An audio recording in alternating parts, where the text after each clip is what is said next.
السلام الله عليكم ورحمة الله وبركاته كلنتو عنا ونكسن داوديال meel kasto aad joogtaan ku soo dhawaada wararkii ugu dambeeyay geyga Soomaaliya wararka degdeg oo aan idin hayana waxa qayb ka noqon doona ugaaska guud ee beesha Ciise oo si adag ugu hanjabay suldaanka guud ee beesha Samaroon isagoo sheegay inuu dhafoorka ka tooganayo hadii uu diido soonbadhigista xeerka buuga Ciise hanjabaadii ugu adkeyd oo ka timid ugaaska guud ee beesha Ciise iyo hadalkan oo saameyn ku yeeshay beesha Samaroon ayaan faahfaahin idin kaga hayaa waxaan kaloo idin soo gudbin doonaa ciidanka booliiska Soomaaliland oo goor magaalada Seylac ka qabtay wiil u dhalay ugaaska guud ee beesha Ciise qowgal qorsheysan oo caawa ka dhacay bartamaha magaalada Seylac ayaan faahfaahintiisa idin soo gudbin doonaa waxaan kaloo idin soo gudbin doonaa dhaqdhaqaaqyo ciidan oo iska soo horjeeda oo si weyn looga dareemayo magaalooyinka Og iyo Guumeys oo ka tirsan gobolka Sool qodobadaas iyo waxyaabihii kale ugu soo kordha ayaan idin faahfaahin doonaa ee soo dhawaada haday tahay markii kuugu horeysayna ku soo biri daraja media waxaad heli doontaa dhammaan wararka iyo warbixinada xasaasiga ah oo halkan aan ku daabacno aragtidaada qaybta commentiga kaga dhiibo muuqaalkan aad daawanaysid like saar soo dhawaada mar kale saaxiibayaal xiisada u dhaxaysa beelaha wadaaga ah ee Samaroon iyo ugaas waa Samaroon iyo Ciise ayaa gaartay halkii ugu sareysay dhowrkii saac ee la soo dhaafay cara xoog leh oo ay wajigiisa ka muuqato ugaaska guud ee beesha Ciise ayaa hadaladiisu xadka ay ka baxeen isagoo si adag ugu hanjabay odayaal dhaqameed caan ka ah beesha Samaroon dhafoorka ayaan ka tooganeynaa cid walba oo isku dayda inay carqaladayso xafladda lagu soo bandhigayo xeerka buuga Ciise ayuu yiri ugaaska guud ee Ciise oo warbaahinta ka hor hadlayay ugaasku wuxuu sheegay in beesha Samaroon ay xadkeeda dhaaftay isla markaana aysan u dulqaadan doonin daandaansi walba oo ka yimaada dhinaca beesha Samaroon xeerka buuga Ciise ayuu sheegay inuusan cidna dulminayn cidna uusan xaq siinayn isagoo sheegay in xeerkan waxyaabaha ku jira oo ay Samaroonku ka qaylinayaan ay tahay mala awaal hadaa dib uu ku xasuusiyo qodobada ugu waaweyn oo beesha Samaroon ay saska ka qabto isla markaana ku jira xeerkan waxa kamida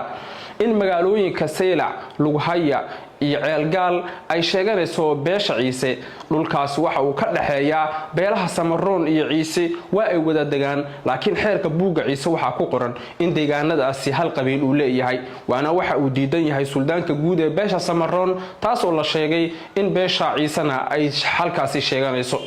sidaas lamida mar waxa laga weydiiyay ugaaska hadii ay jiraan xal ah in xal loo keeni karo qodobadii hore loogu heshiiyay si arrimahan oo dhan looga wada hadlo ugaaska guud ee beesha Ciise wuxuu sheegay xalku wuxuu ku jiraa in la soo bandhigo xeerka buuga Ciise oo cid walba oo doonaysa inay nabad qaadato annana aan nabad la rabno dad badan oo arrimaha ka faalooda ayaa waxay aaminsan yihiin in xeerka buuga Ciise ay ku jiraan sidoo kale qodobo waaweyn oo dhaqanka iyo diinta ka hor imaanaya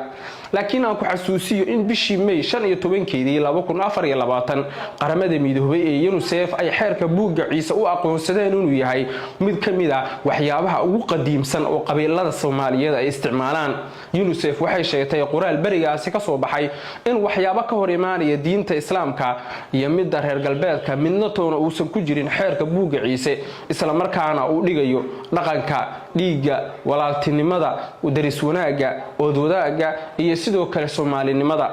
ugaaska guud ee beesha Ciise oo si weyn u canaananayay suldaanka Samaroon ayaa yiri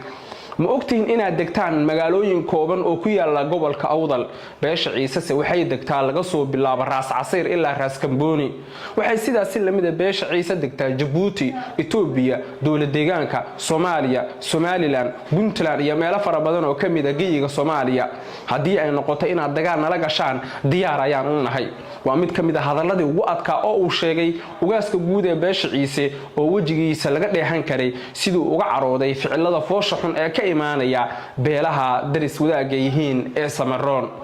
suldaanka guud ee beesha Samaroon oo isna dhawaan hadal kaale ayna jeediyay ayaa wuxuu sheegay hadii beesha Ciise ay ku dhawaaqdo dagaal anana diyaar ayaan nahay oo dagaal ayaanu qaadi doonaa madaxweynaha Soomaaliland Cabdiraxmaan Cirro ayaa lagu eedeynayaa in uu hanjabaadaha labada oday dusha ka daawanayo iyadoo oo dhiigii badnaa ee ku daatay magaalada Boorama la sheegay ilaa hadda inaan xal laga gaarin oo aan la soo qaban kuwii ka dambeeyay beegsiga dadka rayidka ah. khubar kale oo arrimaha la socota waxay leeyihiin Cabdiraxmaan Ciro waa inuu u yeeraa ugaaska guud ee beesha Ciise iyo sidoo kale suldaanka guud ee beesha Samaroon kadibna Saylac lagu wada hadlo oo laga wada hadlo waxyaabaha qodobada ah ee saska keenay ee ku jira xeerka buugga Ciise kadibna la soo bandhigo. inkastoo Cabdiraxmaan Ciro markii hore uu fasaxay in xeerka buugga Ciise la soo bandhigo haddana dib uu ka sheegay in xeerka la hakiyay kadib mudaharaadyadii magaalada Boorama. dad badan waxay aaminsan yihiin in labalabaynta Cabdiraxmaan Ciro xataa qabiilada ay isku darayso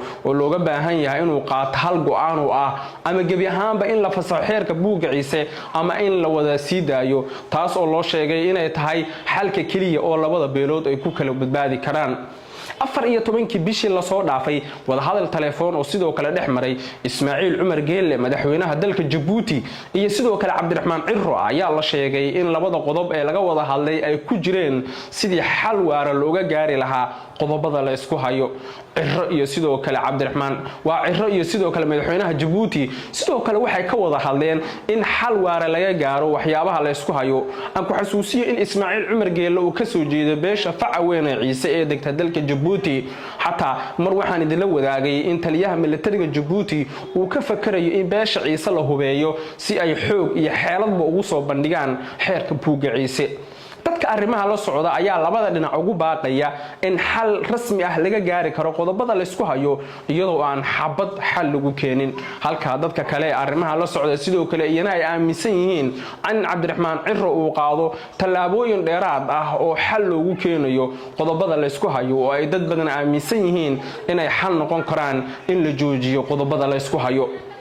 markana qodobadeena kale ayaynu eegaynaa ciidanka biliiska Somaliland ayaa goordhow oo caaw ah waxa ay gudaha u galeen guri uu deganaa wiil uu dhalay ugaaska guud ee beesha Ciise. howlgalku waxa uu ka dhacay bartamaha magaalada Saylac hotel lagu magacaabo Xamdi oo ku yaala halkaasi. waxaa la sheegay inuu shir uga socday odayaal dhaqameed beesha Ciise ah iyo sidoo kale wiilka uu dhalay ugaaska guud ee beesha Ciise. howlgalka oo ahaa mid qorsheysan ayaa wararku waxay tilmaamayaan in gacanta lagu dhigay ugaaska wiilka uu dhalay kadibna loo dhaadhiciyay xabsiga magaalada Saylac ee gobolka Salal ama gobolka Awdal. biliiska Somaliland oo goordhow soo saaray war qoraar waxay tilmaameen in ay si dhow ula socdaan dhaqdhaqaaq ay ku eedeeyeen wiilka uu dhalay ugaaska guud ee Ciise. qoraalka ka soo baxay biliiska Somaliland ayaa lagu sheegay in hore loo mamnuucay in shirar aysan Somaliland ogeyn lagu qabto magaalooyinka Lughaye Saylac iyo sidoo kale Boorama, laakiin beesha Ciise arrinka ay dibisay. taliyaha biliiska Somaliland wuxuu tilmaamay inay qaadayaan tallaabooyin dheeraad ah oo lagula xisaabtamayo cid walba oo isku dayda inay carqaladayso nabadda iyo xasiloonida halkaasi ka jirta. sidaas lamida xogaha iyo wararka kale ee la helaya ayaa waxay tilmaamayaan in ciidanka biliiska Somaliland sidoo kale ay gacanta ku dhigaan laba oday dhaqameed oo caan ah oo mid kamida uu yahay ugaaska guud ee beesha Ciise ee degta Saylac, kaasi oo laftirkiisa lagu eedeynayo mudaharaadyo uu ka abaabulay magaalada Saylac. Boorama, Lughaye iyo Saylac beesha Ciise ayaa markan abaabulaysa dibadbaxyo lagu dalbanayo in xeerka buugga Ciise la fasaxo. dad badan oo arrimaha la socdana waxay leeyihiin waa in dhinacyadu ay xal ka gaaraan in aan mar kale xabad lagu ridin dadka rayidka ah iyadoo tirada dhimashada mudaharaadyadii ka dhacay magaalada Boorama ay gaartay 22 ruux oo u badan dad shacab ah. dhammaan dadkaasi waxaa la sheegay inay toogteen militariga Somaliland oo xoog ku soo galay magaalada Boorama bishii la soo dhaafay. Cabdiraxmaan Ciro oo kulan la qaatay Maxamed Abiib oo xildhibaan ku matala beesha Samaroon golaha wakiilada Somaliland ayaa labada nin waxay ka wada hadleen in xeerka buugga Ciise hoos loo dhigo wixii wada hadal ahna wada xaajood ugu dhameeyo iyadoo oo la cuskanayo dastuurka Somaliland oo dhigaya in dimuqraadiyadda iyo mudaharaadyadu ay yihiin xaq dastuuri ah oo waliba sunno siyaasadeed ah. laakiin Somaliland militarigoodu waxay adeegsadeen awood ka baxsan waxyaabihii la filayay waxayna sidaas si lamida toos u beegsadeen dad rayid oo aan hubaysnayn. hadda haddii mar kale magaalooyinka Saylac, Lughaye, Ceelgaal iyo sidoo kale Boorama ay ka dhacaan mudaharaadyo, dad badan waxay aaminsan yihiin in dhammaan qodobada la isku hayn karo ama halkaasi qodobada laga wada hadli karo ay noqon karaan kuwa daciif ah haddii aan si degdeg ah xal looga gaarin waxyaabaha la isku hayo. Somaliland tiro dhowr jeer waxay sheegtay inay qaadayso tallaabooyin dheeraad ah haddii ciidamada biliisku ay isku dayaan in ay carqaladeyn waayaan mudaharaadyada la filayo inay halkaasi ka dhacaan. inkastoo militariga Somaliland laga saaray magaalada Boorama haddana banaanka magaalada ayay joogaan oo saacad walba waxa la filan karaa inay dagaal qaadaan oo ay dad rayida laayaan waana waxa ay ka cararayso Somaliland xilligan oo ay dad badan aaminsan yihiin inay xaaladda dab kale ku sii shidi doonaan isku soo wada duubo khubarada arrimaha la socota ayaa aaminsan in madaxweynaha Somaliland Cabdiraxmaan Cirro uu hadda wado kulamadii ugu dandeeyay oo la isku keenayo labada waa suldaanka guud ee beesha Samaroon iyo ugaaska guud ee Ciise si xal looga gaaro qodobada la isku hayo oo ay dad badan aaminsan yihiin in xal waara laga gaari doono ugu dambeyntiina wararka laga helayo gobolka Sool ayaa waxay tilmaamayaan in dhaqdhaqaaqyo xoogan oo dhanka ciidamada ah laga dareemayo deegaano kamid ah oo ma deegaano ka tirsan gobolka Sool magaalooyinka Oog iyo sidoo kale Guumeys oo ay maamulaan Somaliland iyo Waqooyi Bari ayaa si weyn looga dareemaya dhaqdhaqaaqyo ciidan xogaha la helaya waxay tilmaamayaan in 48 saac la soo dhaafay si weyn loo dareemay dhaqdhaqaaqyada halkaasi ka socda oo ay dad badan aaminsan yihiin in ay xaaladda dabku sii shidi karaan waxaana xogaha la helaya ay tilmaamayaan in haddii aan xal loo helin waxyaabaha ay isku hayaan Waqooyi Bari iyo Somaliland ay xaajadu noqon doonto hal bacaad lagu lisay howlgallada halkaasi ka socda sidoo kale dad badan waxay aaminsan yihiin in ay xaaladda uga sii dari karaan haddii Somaliland iyo Waqooyi Bari aysan xalka runta ka sheegin gudaha saaxiibayaal wararkeena intaas ay ku dhan yihiin haday tahay markii kuugu horeysay nagu soo biir subscribe daraja media waa mahadsantiin soo dhawaada habeen wanaagsan